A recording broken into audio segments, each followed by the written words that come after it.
Hello, beautiful Silkana coaches. We're going to talk about push-ups for quality today. Um, there are three major components, as I see it, to push-ups for quality. One is core stays organized throughout the push-up, so minimal spine and pelvis movement. Two is that the shoulders stay active and stable and in strong positions. And three is that people work at the fullest range of motion that they can. So the idea is that we're doing singles, so like we're doing 10 singles or 12 singles, and then each one of those is like a masterpiece of movement. So we don't get into the trap of like starting a set one way and ending another way. Each push-up is individual. They can be done slowly to make them more challenging, and we can really focus in on the quality of the push-up.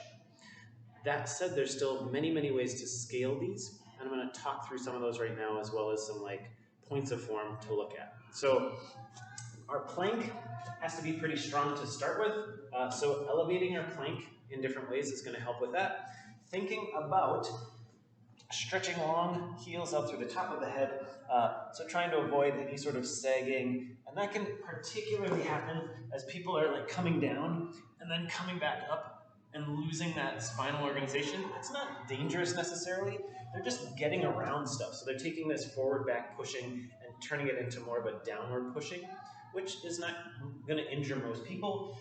It's just sort of getting around some of the core and strength requirements that we're looking for. So nice, strong plank, heels out through the top of the head. But of course, if people feel better about this knee plank variation, knees, hips, shoulders, head, all nice and aligned throughout that full range of motion. That's the one thing. Shoulders active through the range of motion. So this is one place where we get away from shoulders perfectly neutral is the top of our hand plank. So we always want to be thinking shoulders are squeezed down. So we're thinking about some lat and like teres minor, serratus anterior, all those things active to kind of keep the shoulder pulled down.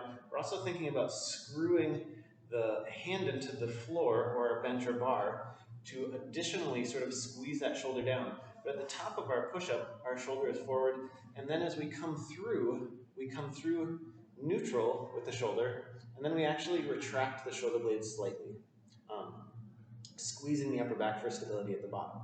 So for a push-up from a bench, let's say, it's going to look something like this. Shoulders start forward, squeeze down, I'm screwing my hands into the bench. From here, I'm actually pulling myself through neutral, and then allowing my shoulders to come together at the back, actively squeezing my shoulder blades together, and then pushing shoulders back forward. So what tends to happen is as things get difficult, people's shoulders come up and forward a bit. That may be a range of motion issue, so we'll talk about that next. But that intention of having shoulders be down, neck long, screwing the hands into our surface, and maintaining that with shoulders forward at the top, neutral, back slightly at the bottom. So we're going to be doing a lot of stretching and rowing and stuff to work towards that. Range of motion, ideally, we're touching sternum to floor or object. That's not possible for everyone, so we can scale that as well. So I have here a yoga mat. So I can be doing my push-up here, still giving myself something to rest on and touch, and then pushing back up. That's going to change my full depth of that push-up. Yoga block would be another option. Pulling my sternum down to the yoga block gives me something to touch and rest on for a beat before pushing back up. And for scaling, I think one really great option is to do a perfect negative. So nice and slow, moving all the way down and almost doing like a hand release situation, and then just coming back up however they want to. I think that can be a really high quality way to go from like an elevated push-up to a push-up on the floor, or a knee push-up to a toe push-up. So there you have it. Core organized, shoulders active, and the best range of motion that people can do. So having something for someone to touch, whether it's the floor or the bench, a yoga mat, a block, maybe an ab mat would work well, but something so that they can really be consistent. There are some other things to consider.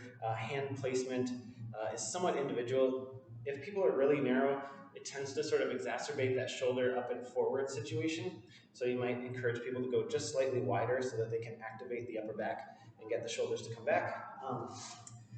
Floor, toes or knees, bench is another good option. And then we always have our bar option, which is infinitely scalable, all the way up to here. I would like people to probably go on their toes to start. It can be a little bit weird if you're flat-footed and then sort of move up to your toes. So that can just be a thing that can help people organize and get in a nice strong position. Almost feels like pulling the bar to the bottom of the rib cage. So lots of options, but I think those three things are key. And again, we're doing singles so that each one can be its own sort of masterpiece of movement as best people can. So let me know if you have questions about any of that.